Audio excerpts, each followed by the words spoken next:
Shalom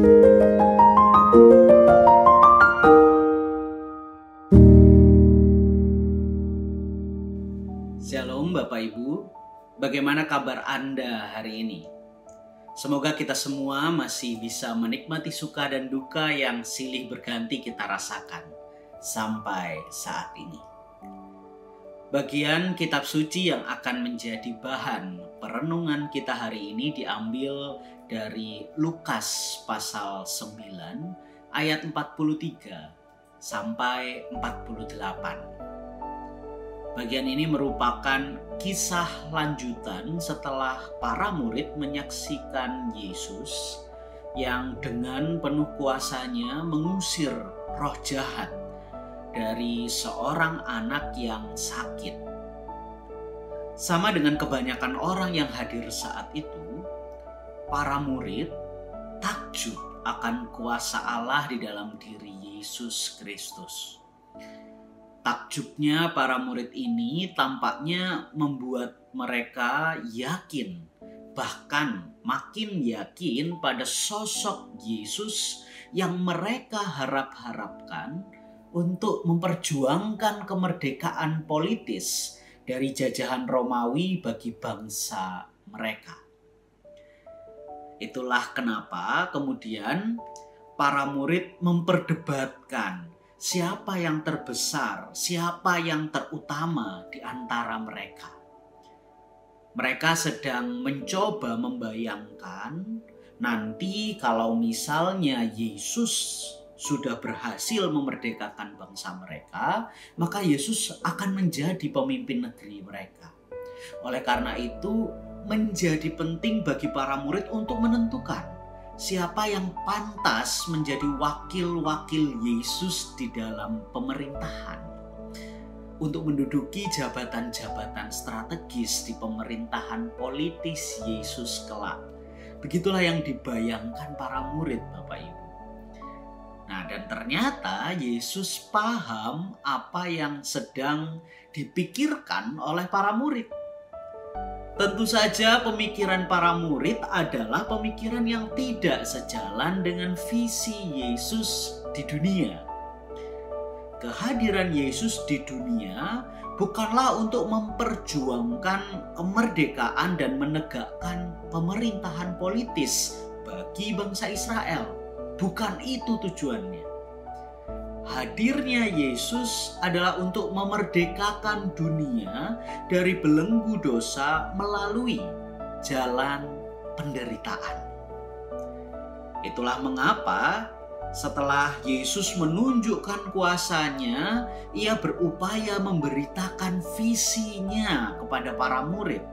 Dicatat di ayat 44 bahwa anak manusia akan diserahkan ke dalam tangan manusia.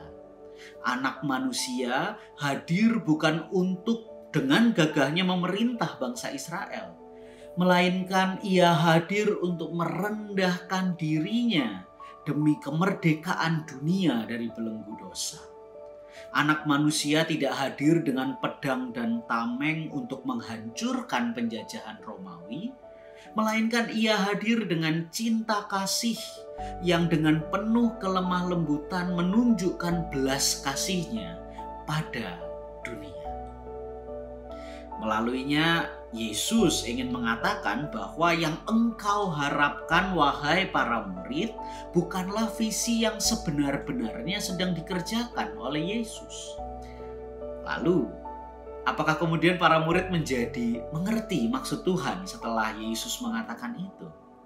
Kitab suci mencatat di ayat 45 bahwa ternyata para murid masih belum menangkap maksud Yesus dengan benar.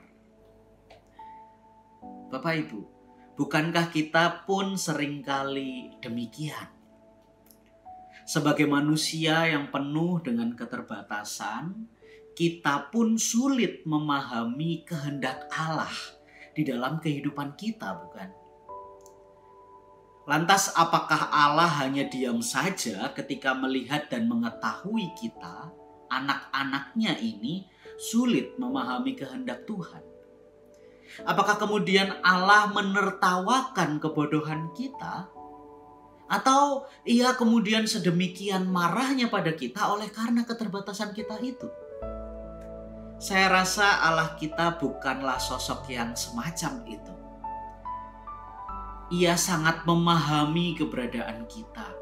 Allah pun mengerti bahwa kita adalah manusia yang amat sangat terbatas.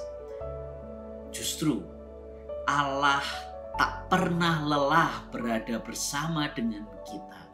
Meskipun kita butuh waktu yang lama untuk memahami maksud dan kehendak Allah di dalam kehidupan kita. Bukankah itu juga yang dilakukan Yesus pada para muridnya? Ketika Yesus menyadari bahwa para murid masih belum benar-benar mengerti visi Allah di dalam diri Yesus, lantas ia tidak pergi dan meninggalkan mereka. Yesus tetap setia berada bersama para murid. Ia tetap melakukan berbagai cara agar para murid kemudian menyadari visi Allah itu perlahan demi perlahan. Jika kini Bapak Ibu kita tahu bahwa Allah tidak pernah lelah membersamai kita yang penuh dengan keterbatasan ini, maka bagaimanakah respons kita? Sudahkah kita pun berupaya sedemikian keras untuk mengerti kehendak Allah? Kiranya Tuhan memampukan kita untuk tetap melangkah, seraya mencari dan menemukan kehendak Allah di tengah kehidupan